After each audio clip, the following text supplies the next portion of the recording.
Ini keyakinan saya sejak lama. Yang sebenarnya proven. Saya nggak yakin tuh masa di bawah itu terfragmentasi sebenarnya. Nggak yakin. Semua itu digerakkan oleh elit-elit politik dengan kepentingannya masing-masing. Kepentingannya entah itu kepentingan untuk jadi lagi, untuk mengkotak-kotakan massa, memunculkan musuh-musuh sehingga mereka nakut-nakuti rakyat, sehingga mereka mengambil keuntungan.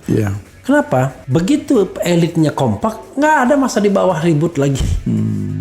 Jadi dulu tuh sama dengan fenomena dengan Megawati. Berarti abang mau mengatakan pengaruh elit atau lebih khusus kiai-kiai NU ini sudah bekerja secara efektif. Iya, sehingga di bawah itu juga. Dan akhirnya saya masukkan satu bumbu, yaitu orientasi politik. Itulah yang membuat kemudian orang terfragmentasi. Komentar. Enggak, kalau saya nggak kaget Caimin datang ke Petamburan. Ya artinya kan mudah sekali selesai semua itu kan. Karena saya tahu Caimin ini orang yang muhibin, orang yang dekat dengan jejaring kiai habaib. Dan dia tidak pernah dalam satu pernyataan, abang bisa cek, tidak ada pernyataan Caimin itu menyerang para tokoh-tokoh misal Habib Rizik.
Kapan menteri-menteri yang berasal dari PKB di reshuffle? Nah ini menarik nih.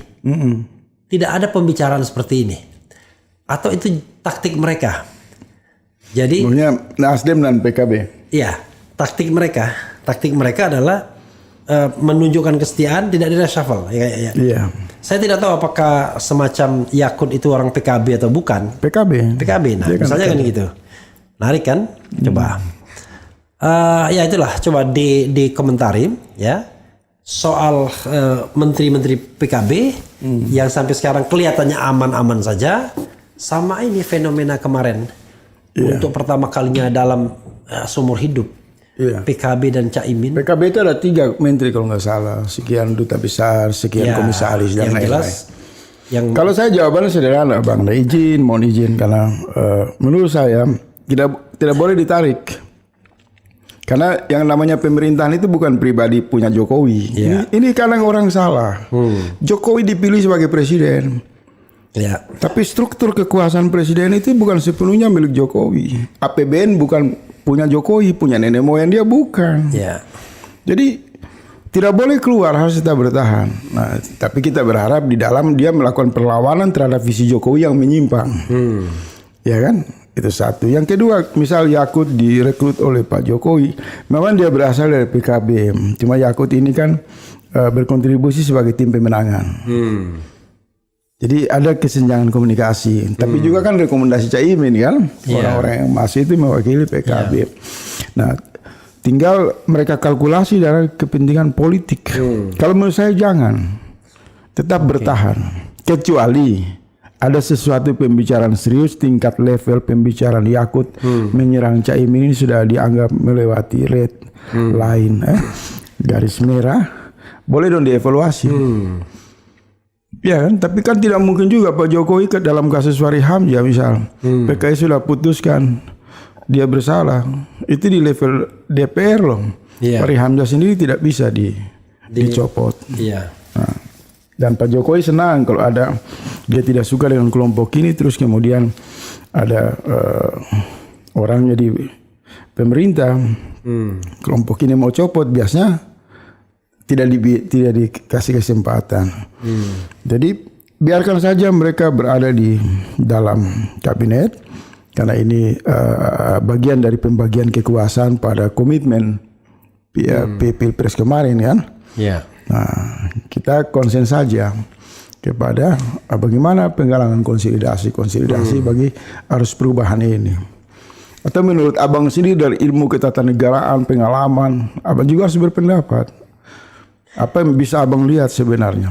Ya gini, jadi kita ini kan menyimpang dari tradisi sistem pemerintahan presidensial. Presidensial, kali ini betul. Ya, padahal sistem presidensial itu meletakkan lokus itu pada presiden. Jadi kalau presiden itu merekrut seorang menteri, maka menteri itu nggak ada kaitannya dengan partai politik harusnya.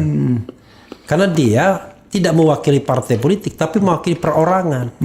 Nah, kita kan mencampur adukannya dengan parlementer. Kelebihan abang di sini kalau jelasin ilmu ketatanegaraan. Nah, sehingga yang terjadi adalah ketika hal yang sama sekali jauh kaitannya, yaitu Nasdem menjagokan Anies misalnya, itu dianggap bahwa tidak lagi mendukung pemerintahan. Itu aneh, itu padahal jauh sekali. Pertama, mencederai sistem pemerintahan parlementer. Kedua, ini kan untuk 2024 ke atas. Nah, karena itu kalau di Amerika misalnya atau negara lain lah ya. Kalau di Inggris parlementer. Parlementer negara presidensial. Kita bisa saja ngambil orang, bahkan lawan politik kita, misalnya saya Demokrat, ambil Republik. Tidak ada masalah. Tidak ada masalah. Tapi orang itu karena dia tahu tugas dan kewajiban dia adalah tunduk pada presiden. Presiden dan pemerintahan. Iya, jadi presiden nggak boleh mengait-ngaitkannya dengan. Jadi pembicaraan di awal tadi abang sudah benarkan dengan sistem presidensial ini. Bahwa Yassin Limpo, Johnny Plate itu kan pembantu presiden. Jadi ketika mereka ada masalah, maka yang sebenarnya bangkrut secara moral itu Jokowi. Yang malu mestinya presiden. Nah, presidennya malu. Berarti gagal. Dia gagal rekrutmen atau gagal menjaga. Ini jenius ini abang punya cara. Artinya menjelaskan ini kan. Jadi nothing to do. Jadi saya nggak salah saya menuduh bahwa Presiden Jokowi yang gagal membina para menteri dan segera keluar untuk benar ya. Benar. Dari sisi presidensialisme. Nah, soal kalkulasi abang, apakah penting PKB membiarkan para menteri mereka ada di kabinet dalam kalkulasi politik? Menurut saya kita harus disiplin saja dengan tadi proporsional ya. Iya. Jadi kalau misalnya PKB menarik menterinya, kita membenarkan seolah-olah ini sistem sistem parlementer. Kok menteri ditarik oleh partai politik? Enggak dong. Kita harus setia. Presiden mau menggunakannya, mau berhentikannya itu hak presiden. Berarti saya mau nanya lagi, berarti ketika PKB mengusung tokoh perubahan Pak Anies, itu sebenarnya secara moral PKB sudah menyampaikan keluar dari koalisi kan secara partai. Ya secara partai, tetapi kan koalisi itu kan koalisi dalam tanda kutip kan, karena koalisi dalam sistem pemerintahan presidensial yang nggak punya makna apa-apa, ya kan maknanya kan cuma pragmatisme politik sehari-hari. Tapi yang saya mau bilang adalah kita jangan menyuruh partai narik menterinya. Tidak boleh. Nggak boleh. Karena sistem presidensial. Kontraknya lain. Kalau misalnya ditanya, kok masih di sana Nasdem, kok masih di sana PKB loh. Presiden butuh. Kalau presiden mengatakan saya nggak butuh lagi, presiden bisa pecat. Betul. At any time dia. Saya satu pertanyaan lagi, agak bergeser. Saya wawancara. Mudah-mudahan jangan dimarahin orang ini tadi. Saya yang wawancara abang. Karena podcast ini kan kita bebas dalam perbincangan, dia nggak boleh formal. Inilah kelebihan podcast kan. Abang saya mau tanya, ketika abang mengunjungi seluruh wilayah di Jawa Timur, secara psikologi apa yang abang tangkap, kemudian secara dinamika politik, apa bisa yang abang bagikan ke penonton kita? Kalau seluruh kan tidak. Saya kan datang ke Surabaya. Bisa mengcapture beberapa wilayah lah. Kemudian ke Bangil, Pasuruan, kan daerah-daerah yang bisa dilewatin sana. Yang saya lihat itu adalah pertama diri saya dulu. Siap. Ya kan? Sebagai orang yang bukan berasal dari Jawa, apalagi Jawa Timur, atmosfernya udah mulai beda. ya kan? Lalu saya merasa nyaman-nyaman aja bicara tidak ada persekusi. Iya, bicara di tempat yang barangkali jauh sekali sebelumnya. Kalau kita nggak, kalau kita bicara di Surabaya aja, di gedung Surabaya, it's okay. Saya ini datang ke rumah orang, diundang ke rumah. Iya. Lalu di situ banyak massa, kan banyak ini Berinteraksi. Bicara soal pilpres lagi. Iya, bahkan saya bisa dengan santai mengatakan, coba saya menyebut organisasi, mohon maaf, dulu tuh ada organisasi yang dari Nahdlatul Ulama, saya bilang NU, Nahdien. Itu kenapa itu mempersekusi UAS, ya kan? Kenapa itu mempersekusi itu? Ada nggak perbedaan gitu-gitu? Nah, saya membayangkan kalau tidak ada Caimin dan ini dan Anies ini, nggak mungkin saya bisa. Berarti abang mau mengatakan pengaruh mereka sudah semakin kuat di akar penerimaan lah. Iya. Jadi bahkan ketika caleg dari PKS dan PKB itu berkolaborasi, atau di plus dari Partai Umat, ya, dari Partai Nasdem, wah kita senang sekali. Karena di Jawa Timur tahu sendiri kan, Umat nggak dianggap enemy. Berarti ada gambaran yang cair, dinamika terbangun, kesadaran politiknya. Ya, itu kemudian, satu. Yang kedua, sebenarnya gini, ini keyakinan saya sejak lama, yang sebenarnya proven. Saya nggak yakin tuh masa di bawah itu terfragmentasi sebenarnya. Nggak yakin. Semua itu digerakkan oleh elit-elit politik dengan kepentingannya masing-masing. Kepentingannya entah itu kepentingan untuk jadi lagi, untuk mengkotak-kotakan massa, memunculkan musuh-musuh sehingga mereka nakut-nakuti rakyat, sehingga mereka mengambil keuntungan. Kenapa? Begitu elitnya kompak, nggak ada masa di bawah ribut lagi. Jadi dulu tuh sama dengan fenomena dengan Megawati. Berarti abang mau mengatakan pengaruh elit atau lebih khusus kiai-kiai NU ini sudah bekerja secara efektif. Iya, elit di bawah aja. Itu juga. Dan akhirnya saya masukkan satu bumbu, yaitu orientasi politik. Itulah yang membuat kemudian orang terfragmentasi. Begitu orientasi politiknya sama, udah selesai, nggak ada perbedaan sama sekali. Nah, saya balik lagi tanya, begitu orientasi politiknya sama, maka kita mendapatkan sesuatu yang kita tidak bayangkan sebelumnya. PKB yang backbone-nya Nahdien datang ke Petamburan. Bahkan Habib Hanif, menantu Habib Rizik, mengatakan ini pertama kali katanya PKB seumur hidup datang ke Petamburan. Komentar. Enggak, kalau saya nggak kaget Caimin datang ke Petamburan. Ya artinya kan mudah sekali selesai semua itu kan. Karena saya tahu Caimin ini orang yang muhibin, orang yang dekat dengan jejaring Kiai Habaib. Dan dia tidak pernah dalam satu pernyataan, abang bisa cek, tidak ada pernyataan Caimin itu menyerang para tokoh-tokoh, misal Habib Rizik. Dia tidak punya catatan perbedaan yang krusial, yang saling prasangka, nggak ada. Jadi saya nggak kaget aja. Hanya saja membawa PKB. Orang juga kaget, saya juga enggak juga. Kenapa? Karena sejak Gus Dur, sebelum Gus Dur, semua orang itu bersepakat. Semua umat Islam di Indonesia ini dengan berbagai keragaman, itu aja keluarga besarnya. Iya, saya itu juga kata bilang, kunci.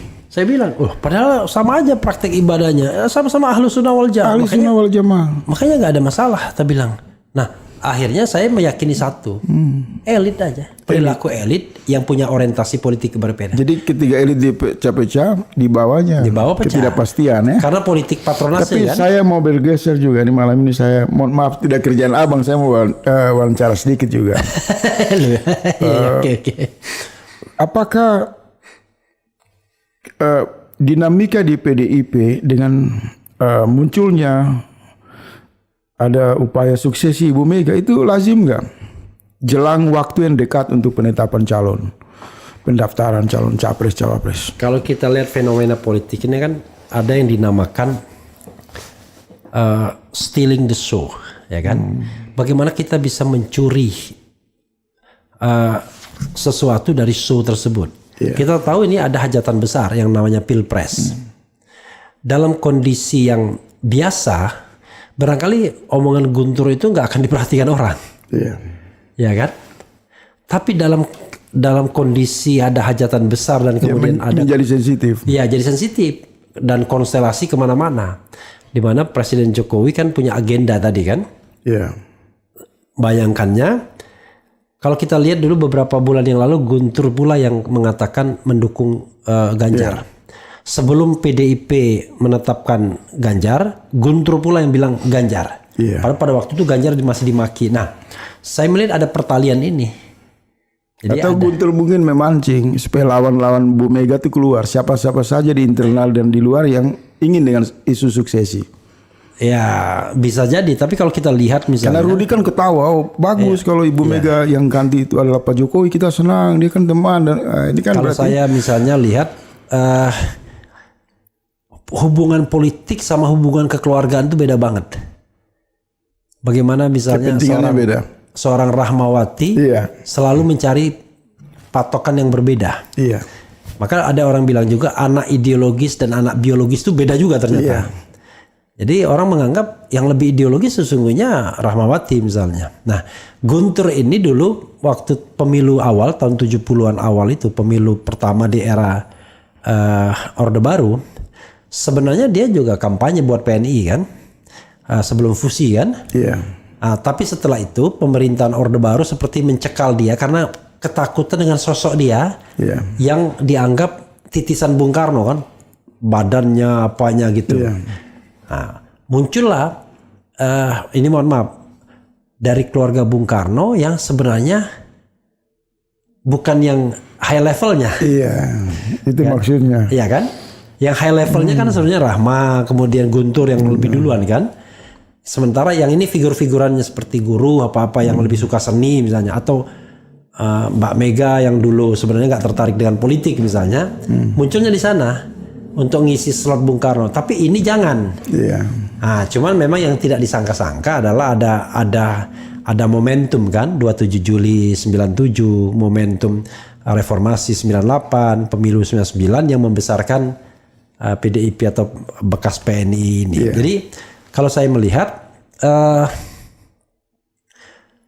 Guntur barangkali juga berpikir ya sebenarnya jangan-jangan dia berpikir PDIP sekarang udah melenceng banget dari ideologi Soekarno. Dari ideologi Soekarno mungkin. Bisa jadi. Ya kan? Makanya dia Soekarno dijual-jual label aja. Begitu dia kemudian mengatakan Jokowi yang menggantikan, dia tidak bisa nyebut nama lain. Bisa jadi nama lainnya itu dirinya sendiri, mungkin udah terlalu tua juga, tapi orang yang secara ideologis dianggap lebih Bung Karno misalnya. Tapi kan kalau dia menjagokan Jokowi sebagai ketua umum yang ganti Ibu Mega, pendukung PSI mengatakan mereka mengusung isme baru namanya Jokowisme. Nah itu gimana nanti? Ya, melawan Soekarnoisme kan pasti beda. Bukan, kalau menurut saya belum final yang dikatakan. Artinya riak-riak aja ya, Bang. Ya, dia gini misalnya, kan dia nggak mungkin menyebut nama Eros Jarot misalnya untuk penggantinya. Atau Julvan Limdan ya kan, orang-orang yang setia juga kan. Iya, orang-orang yang mungkin secara ideologi lebih ideologis ya kan, lebih paham ajaran Bung Karno. Iya, kenapa dia nggak usulkan ke Eros Jarot, Julvan Limdan kan jauh lebih netral. Apa mungkin mereka nggak punya uang, mereka nggak dekat dengan oligarki, modal daya dobraknya nggak kuat for the time being. Tapi begitu isu suksesi itu Jokowi kan daya dobraknya kuat, tapi boleh jadi setelah Mega tersingkir bukan Jokowi yang masuk sana. Bisa jadi. Jadi ini hanya untuk membuka forum aja. Yang tapi sekali lagi ini kan analisis kan. Soalnya zaman sekarang ngeri-ngeri sedap. Kita menganalisis dianggap menyebarkan berita bohong. Enggak juga. Tapi ini analisa murni. Saya pertanyaan terakhir Abang sebelum Abang mengakhiri forum ini. Abang yakin Anies Caimin menang? Yakin. Tapi dengan satu syarat. Satu kalimat pendek aja. Yakin. Ya. Allahu Akbar. Allahu Akbar. Cadas. Itu poin dari pembicaraan kita, Bang. Nah, kalau ditanya yakin, lalu bagaimana ujung-ujungnya? Ya, kita harus jaga Abang suara. Kasih 5 menit saya minta penjelasan Abang untuk saya dan penonton di RH. Oke. Kenapa dia yakin? Anies dan Imin ini adalah energi yang terus akan membesar.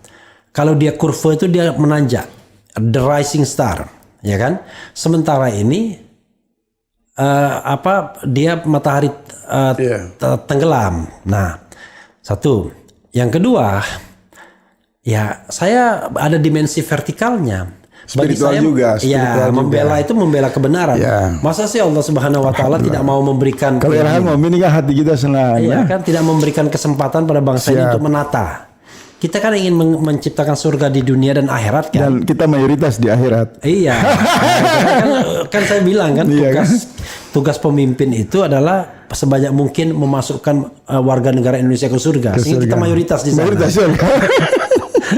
Lanjut Abang. Nah, tetapi ya kita juga harus bersiasa kan. Nah, siasahnya itu adalah ya kita harus jaga suara ini, deploying teknologi dan lain sebagainya. Nah, itu nanti kita umumkan itu ada sesi lain kan. Gitu. Jadi yang bisa mengalahkan Anies Caimin, abang saya dan seluruh rakyat ini hanya mengatakan pemilu yang curang. Iya. Oke. Gitu. Terima kasih Abang atas waktunya. Cadas. Saya berhasil wawancara Bang Irham gitu. Itulah enaknya di era channel. Jadi jangan baperan juga. Kita ini ya membebaskan sesuatu. Tapi saya dapat ide Abang udah izin. Apa? Sewaktu-waktu mau saya diizinkan untuk datang dengan daftar pertanyaan. Boleh. Mengevaluasi seluruh pikiran Abang di dalam. Boleh. Makasih. Apalagi disertai presenter yang cantik, utama semangat. Ya, sahabat sekalian, itu saja ya. Ini demokratis, hebat. Percakapan kita ini 1 jam 30 menit. Ya, tadi katanya 40-50 menit aja, 1 jam 30 menit tidak terasa. Dan ini bisa dilihat lagi nanti, karena biasanya kita selain versi lengkapnya ada juga versi protolannya kan. Oke. Kemudian selain versi live-nya ada juga versi yang sudah diedit tapi bukan edit substansi, ngerapetin. Gitu. Kalau ada gambarnya yang agak ngeor-ngeor kita perbaikin. Tapi mudah-mudahan. Tapi kita sampaikan terima kasih atas doa, dukungan bagi seluruh pemirsa Irha. Sudah memberi ruang buat kita juga untuk saling interaksi. Dan saya membaca setiap apa komentar mereka baik yang pro maupun kontra dalam rangka terus membangun yang terbaik dalam perbincangan kita. Tapi saya janji satu waktu saya datang wawancara Abang. Oke.